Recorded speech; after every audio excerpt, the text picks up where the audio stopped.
Hey, this is Matt. Once again, we're about to have a video. There's another paid request, this time for Thompson. Thank you so much for that.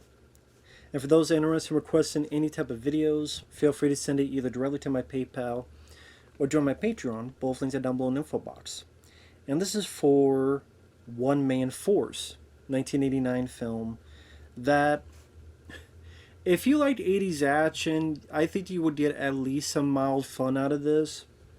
I would not call this a classic. I would not call it underrated. I would not call it one of my favorites.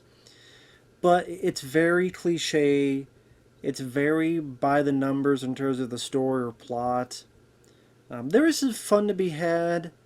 But again, I'm not going to say this is an underrated classic. But like I said, there's some fun to be had with this. Because it's so cliche, but almost cliche in a fun way. Like if you tweaked it a couple ways, it could be a parody of these type of films. Now, it stars John Mutuzak as your hard-boiled cop who plays against the rules, whose partner dies. He wants revenge for the death of his partner, gets in yellow matches with his captain. Give me your badge, all of this stuff. John Mutuzak, he played Sloth in The Goonies. He was a football player. He played for the Raiders. I think he also played for the Oilers at one point. And sadly, he died the same year this came out. Just he had done a couple films, and they were released this or 1990, but he had passed away in '89. Sad to say, way too young. Now, I wouldn't say he was a great actor, but he definitely brings a fiery anger towards it, where he's big, he's massive. Hell, even the poster pretty much tells you how big he is. His biceps are this, his arms are this. I'm surprised poster didn't tell us how big his dick was. But maybe there's an unrated version. But he definitely, he could yell, he could scream. And that creates some pretty funny moments. Not sure if it was meant to be.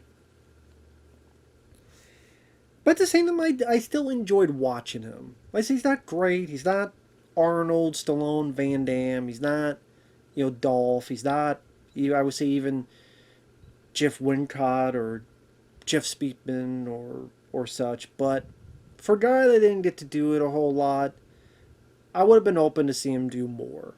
Because he definitely got the body for it. He's definitely got the spirit of it. And the supporting cast, you got Ronnie Cox from Beverly Hills Cop, who plays his captain. You got Charles Napier, Murdoch from Rambo First Blood Part 2 as a dirty cop. You got Sam Jones, Flash Gordon himself, as John Matuzak's partner. Yeah, Richard Lynch from Invasion USA. He plays the main bad guy. And there's enough weird, funny moments and some decent stunts, action, set pieces that like I say, it's worth the watch if you're a sucker for these. And I'm a sucker for these type of movies. I love action. It's my favorite genre. I love 80s action. And it won't blow you away, but there's some fun to be had. And some weirdness too. Like, someone is sneaking to this bar, like they don't rob the place, and then this firefight happens, and you try to find out it's a paintball match between John Batuzak, his partner Sam Jones, and Sam Joe's son. And one of the paintballs hit the drunk, which I recognize the guy. What was his name? He was a drunk in Back to the Future. He was a drunk in Escape from New York. Hail to the chief, blah, blah, blah, blah. He had a bit role in They Live. Buck Flower? I think it's Buck Flower. He kind of looks down at the guy's shot, he passes out, and they all laugh at him. Hey, that poor drunk, he may have had a heart attack or be dead, but we're all going to laugh at him. So Batuzak and Sam Jones have to go to see the boss, played by Ronnie Cox. And almost every time he sees Ronnie Cox, he's always yelling at him, "You're full of shit! Get out!" And then as they're walking, he yells at the top of his lungs, "Fuck him! You're full of shit! Get out! Oh, fuck him!" Fuck him. So what happens is Batuzak and Sam Jones have to go to this meeting that's been set up by a guy named Chico, supposed to be their informant. And Batuzak's line is, "If this fucks up, Chico, I'll blow off your fucking head and shit in your throat." So that's the I love that kind of dialogue. I'm a sucker for that. So ultimately, his setup goes wrong. They are set up. The partner is killed. And that's what I'm talking about when you got John Matuzak, instead of just firing a gun, around this warehouse there's a refrigerator. He picks up the refrigerator, runs toward it, and slams it into the guy to crush the guy with the refrigerator. And that's what I mean. When you see enough of these movies, these little moments kind of build up and give some points for originality. There's not many times a hero's gonna kill a bad guy with a fridge. He even does one later on with a vending machine, which I'll get to that. A Pepsi vending machine.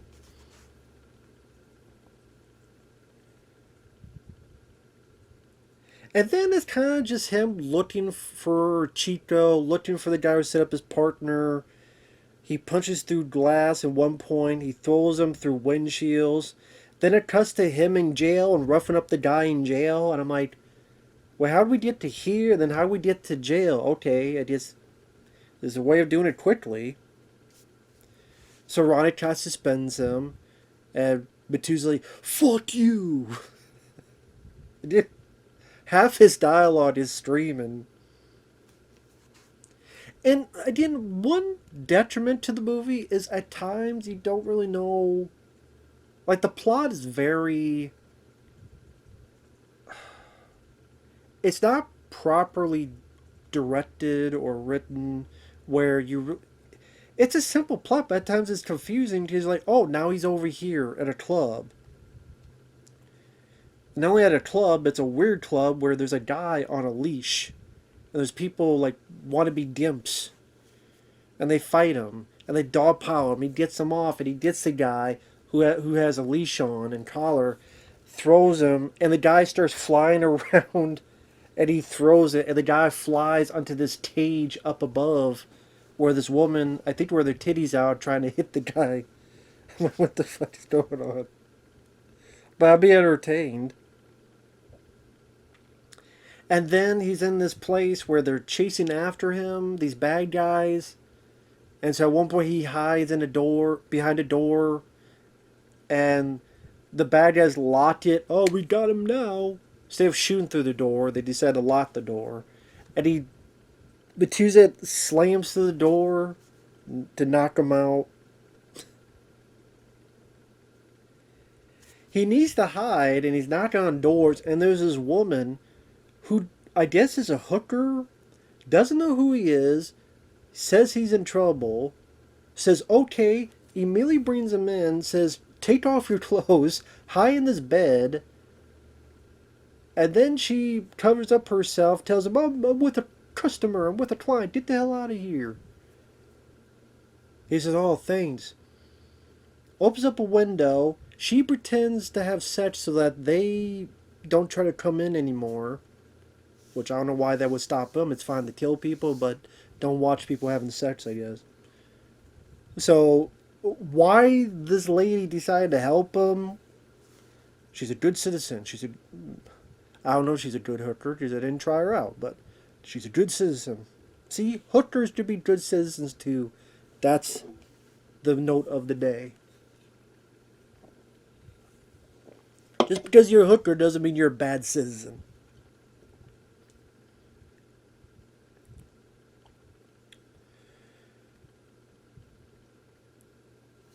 And then he gets out of it, and then he's trying to find information on what to do next. At one point, visits a guy at a computer. It's Brian Tochi, the voice of Leonardo in the 90s Ninja Turtles cartoons. And he was also in the Police Academy, but in the Police Academy sequels, was it 3 and 4? He's trying to give. They made him try to do more of an accent. It worked for those films. Here he's talking more in his normal voice. And when he talks more in his normal voice, he sounds more like Leonardo. So like I'm closing my eyes, like, oh shit, Leonardo is helping John Batiste. He's helping Sloth. Leo is helping Sloth. Find the guy who killed his partner.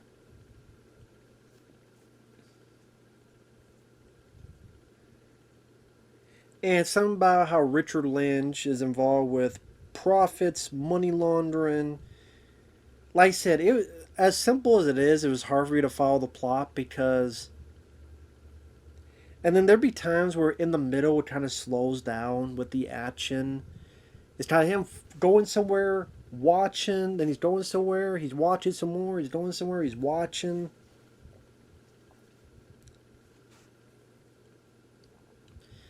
And really, the movie only picks up when it's either a weird thing happening or maybe an action scene. Like I said, not all the action scenes are great.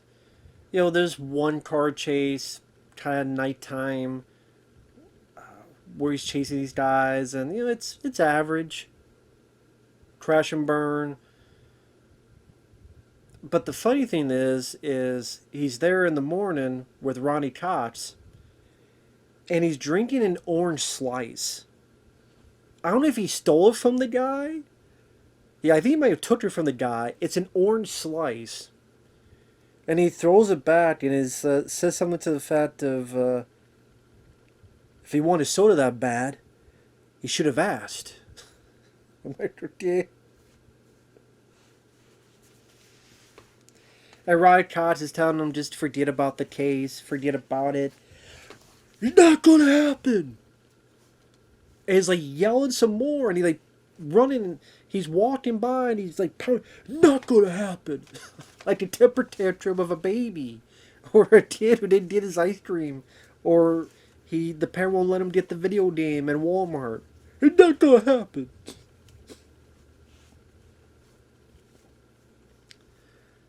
And then some other plot happens, which isn't that interesting until he's trying to seduce this lady. He gets caught. He gets beaten up. He's put into a truck. That's what he did to, I would say, the best action scene in the movie, where he breaks out of it. He's in the back of a truck. He breaks out of this box. Why didn't he just kill him? I'm sure they give an explanation. There's always some bullshit explanation when they could have just as easily killed the good guy. He gets out of it. Good stunt work. Good stunt work where he's on the side of the truck, and we see from behind where it's in the back of the vehicle, and the guy's hanging from the side, and it's being hit with bushes and stuff. Like, credit to the stuntman. It looked like some of it was John Matuzak himself.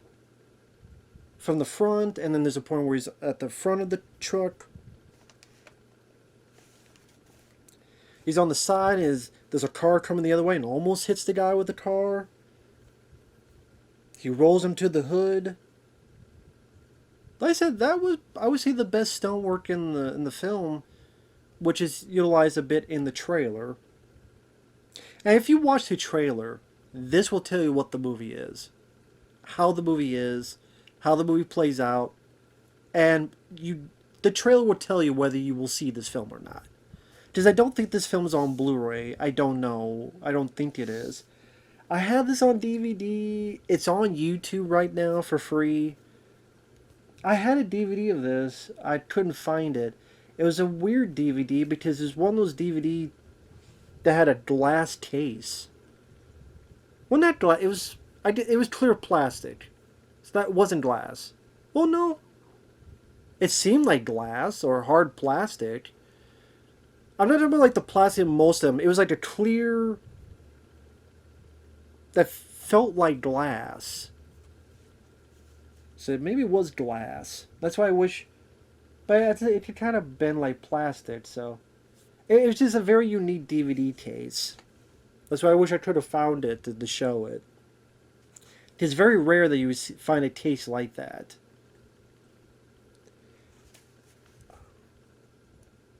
This seems like someone that Vinegar Syndrome would get, since they're getting, what, they got some Billy Blanks movies and other stuff. This seems like a movie up their alley. That or MVD to get a Blu-ray of this. I didn't. I don't know if I would pick it up because it's fun enough, but I don't think it's a classic or anything. But like I say, if you're a sucker for these type of movies, it's fun to watch once at least. Did some chuckles, a couple decent stunt work. Like he goes to see this lawyer to get some information. He pulls a gun on him, and I'm judge, jury, and executioner. Right? They meet judge, jury, and he's like, "Scene, motherfucker, scene. Tell me." Again, half his performance is screaming and yelling. "Scene, motherfucker, scene." That should have been the title. Scene, motherfucker, scene. But I guess 1,000,004 actually fits the bill. And like I said, the plot, you barely don't remember what the plot is. You're not going to give a rat's ass about the plot and the intricacies of the plot. And I'm sure you can poke holes big enough for a couple semi-trucks and airplanes and planets to go through. Or like there's this plot point about a kidnapped singer, which I think was a Stacy Q or something. I think it's a singer you see a little bit because she sings a couple songs on the soundtrack. So she has a little role. But then she's killed off screen. So if you're thinking this big thing about the singer being kidnapped, it's going to play into the plot. It's not. And nothing comes of it. So it's like they built up this thing about the kidnapped singer for nothing to happen. Or they try to put this little drama where Sam Jones' kid has an attitude problem against Matuzak. Just seems like Matuzak's trying to deal with his mom. At one point, they're lying in bed with each other. And then he's like trying to help the kid train. I say kid, he's like in his 20s or so. At least it looks like it. But then that's kind of forgotten in the second half. And nothing really's done with that out later on. I'm looking to see what this has in IMDb. And Richard Lynch doesn't even appear till like halfway through the film, and he does a couple of speeches.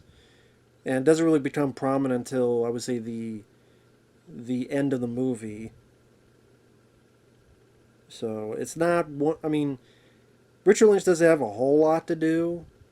Charles Napier, he's like a dirty cop or dirty agent, federal agent that's working with Richard Lynch. It's a 4.9 IMDb. Dale Trevelyan directed it. I don't know what else this guy has done. Dale Trevelyan. Films I've never heard of before. So again, the muse is David Michael Frank, which that's a very good composer, and the music fits for what kind of movie this is. I mean, David Michael Frank, he's done a lot of stuff. He worked on Above the Law. He worked on, I think, Best of the Best 2. Didn't he do Showdown in Little Tokyo? Let me see. I just want to double check. He's done a lot of stuff.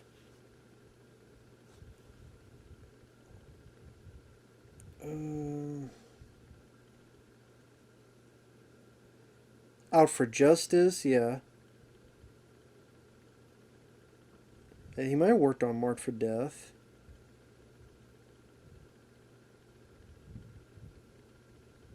He did a lot of action movies.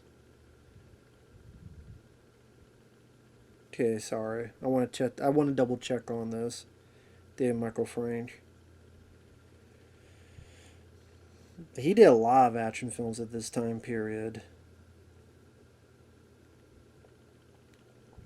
And yeah, I just want to double check. So this.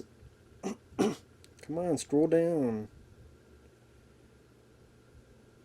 Yeah, he did Above the Law, Hero on the Terror. He did a good job with that. One Man Force, Hard to Kill,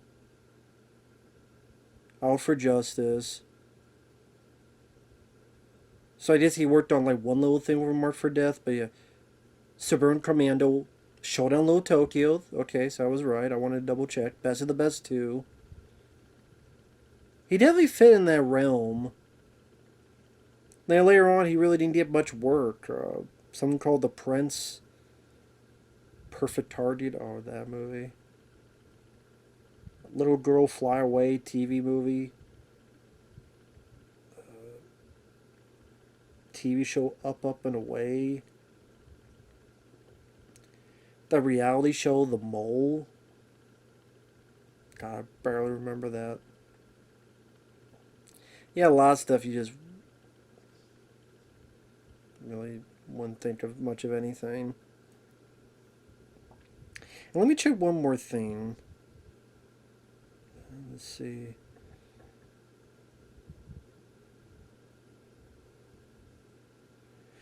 Yeah, okay. Stacey Swain.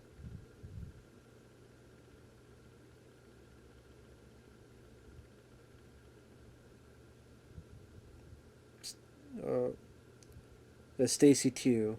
Okay, I just want to make sure. Her full name's Stacey Swain. Sorry, I like to get these details because I'm tired of like, I'll say something and I'm like, fuck, I got it wrong. Should have done it beforehand.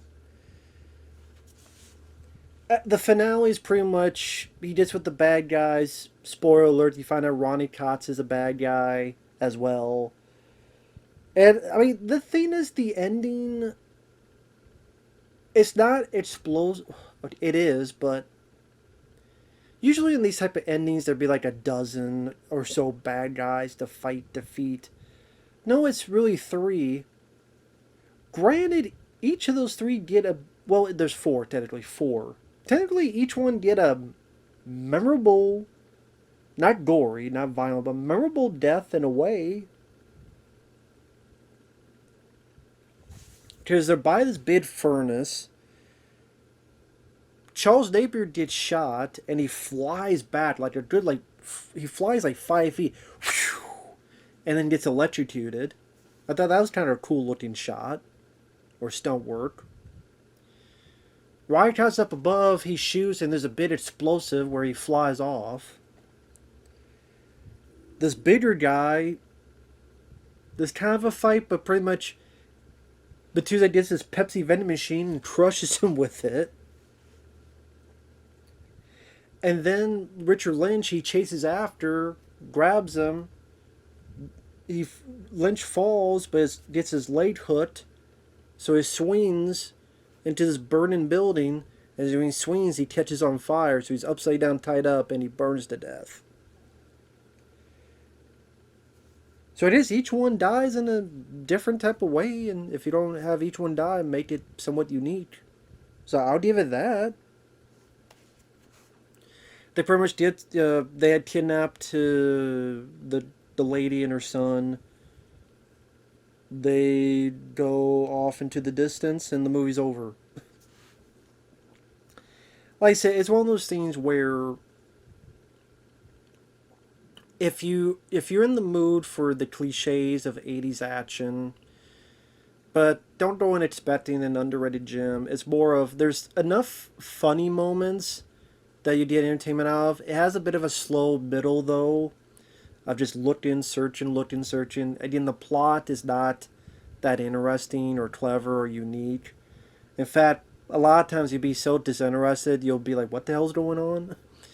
And John Matuzak, he's not going to have the physical charisma of Stallone or Schwarzenegger. He doesn't have the action. He's not martial artists like Van Damme or even Dolph. He's a football player.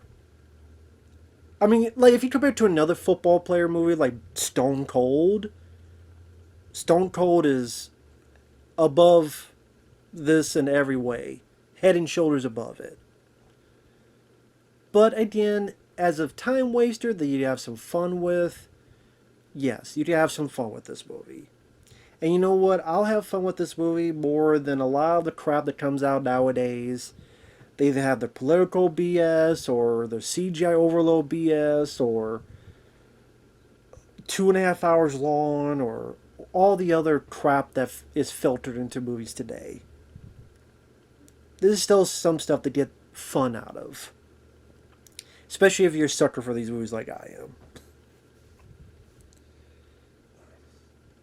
So with that said, thanks for watching. Take care, and we'll see you guys later. Bye-bye.